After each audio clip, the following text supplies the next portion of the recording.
ఇప్పుడు అదొక్కటే కారణం అంటారా? ఎందుకంటే ఇప్పుడు జనరల్‌గా అక్కడ ద్రవిడ ఐడియాలజీ అనేది చాలా స్ట్రాంగ్ బేస్ ఉంటది.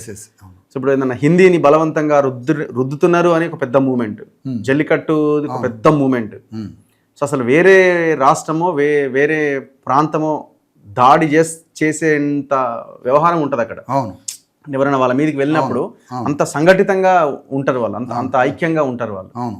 సో అక్కడ అన్నా డిఎంకే ఉంది, డిఎంకే ఉంది. సో ఐడియాలజీని కాదని ఇక్కడి వరకు రావడం అని అంటే వాళ్ళ మీద విసుగు చెంది లేకపోతే వాళ్ళ మీద వ్యతిరేకత పెరిగి యాంటీ ఇన్కంబెన్సీ వల్ల విజయ్కి ఓటేసి. ఇక్కడ ఏమైందంటే సార్, యాక్చువల్గా ద్రవిడ ఫిలాసఫీతో వచ్చినటువంటి ద్రావిడ రాజకీయం అంటే అగ్రవర్ణ బ్రాహ్మణులకు వ్యతిరేకంగా అణగారిన కులాలు ఏకమై 2-3 పార్టీలు ఉన్నాయి ఆడ.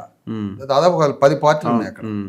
10 పార్టీలు ద్రావిడ భూమికతోటే వచ్చిన పార్టీలు.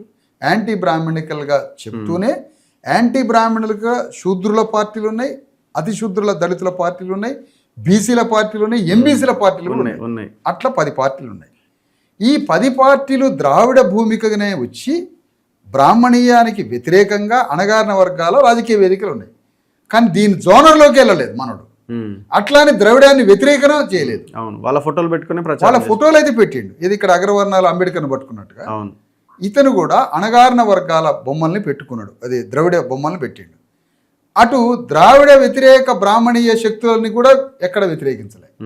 అటు వాళ్ళని ఇటు వీళ్ళని ఇద్దరిని కవర్ చేసిండు. కవర్ చేసి ఆ పాత్రల ద్వారా ఇతను ప్రేక్షకుల్లో ఎక్కడైతే గూడు కట్టుకున్న పాత్రలు తయారు చేసుకున్నాడో ఆ పాత్రల ద్వారా ఇతను క్యారెక్టర్ ఫామ్ అయిపోయాడు. ఫామ్ అయిపోయిన తర్వాత దాన్ని చాలా జాగ్రత్తగా రాజకీయంగా మలుచుకోవడానికి ప్రేక్షకులలో కొంతమంది ప్రతినిధులు తయారు చేసిండు. 2 లక్షల మందిని ప్రేక్షకుల నుంచి ప్రతినిధుల్ని, ఫ్యాన్స్ ఎవరైతే ఉన్నారో అభిమానులు ప్రేక్షకుల నుంచి.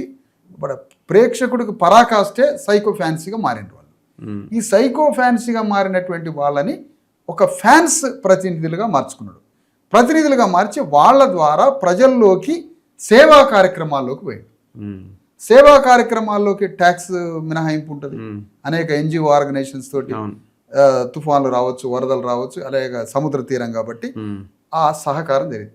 ఈ సహకరించి సేవ చేసింది కూడా మళ్ళీ సినిమాటిక్గా తీసేయండు.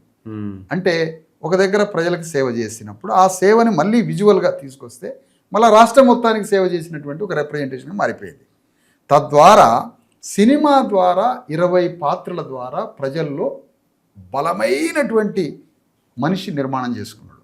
దాని ద్వారా 75-80% సినిమానే ఉపయోగపడింది అతనికి. 80% పైన సినిమానే ఉపయోగపడింది. ఆ తర్వాత ఆ సినిమా పాత్రలు అగ్రవర్ణం యొక్క బలమైన ప్రతినిధులు వాళ్ళ వెనక ఉండడం. గ్రామంలో ప్రజలు వచ్చారు సార్, ఆటో వాడిని పెట్టిండ్రు, బాగానే ఉంది, గెలిచిండు, మంచిగానే ఉంది, కాదనట్లేదు. కానీ ఈ మొత్తం రాజకీయం వెనకుండి నడిపించింది వెలలార్ కమ్యూనిటీ. సో భూస్వామ్య అగ్రవర్ణ కులం వెనకుండి రాజ్యాన్ని తీసుకొచ్చింది. వాళ్ళకి వ్యాపారాలు, వాళ్ళకి భూములు కాపాడుకుంటే చాలు. వాళ్ళ వ్యాపారాలు, వాళ్ళ భూములు వెనకుండి రాజకీయం చేయడం. ఇప్పుడు చర్చ అంతా ఏమైపోయిందంటే ఒక బలహీనుడు ముఖ్యమంత్రి, ఎట్లా బలహీనుడు అవుతాడు, బలహీనుడు ముఖ్యమంత్రి అయిండు అనే ఒక పెద్ద చర్చ. బలహీనుడు తెలియక, ఇది ప్రజలకు తెలియక ఎవరో పిచ్చోళ్ళంతా దళితుడని, ఎస్సీ అని ప్రచారం చేసుకున్నారు. కానీ ఎక్కడన్నా మీడియాలో ఇతను ఒక దళితుడని కానీ ఒక షెడ్యూల్ క్యాస్ట్ అని ఎక్కడన్నా ఉందా? లేదు. తల్లి బ్రాహ్మణుడు, తండ్రి శూద్రాగ్రవర్ణమైనటువంటి ఒక వెల్లలారు, ఒక ఫ్యూడల్ అప్పర్ కాస్ట్.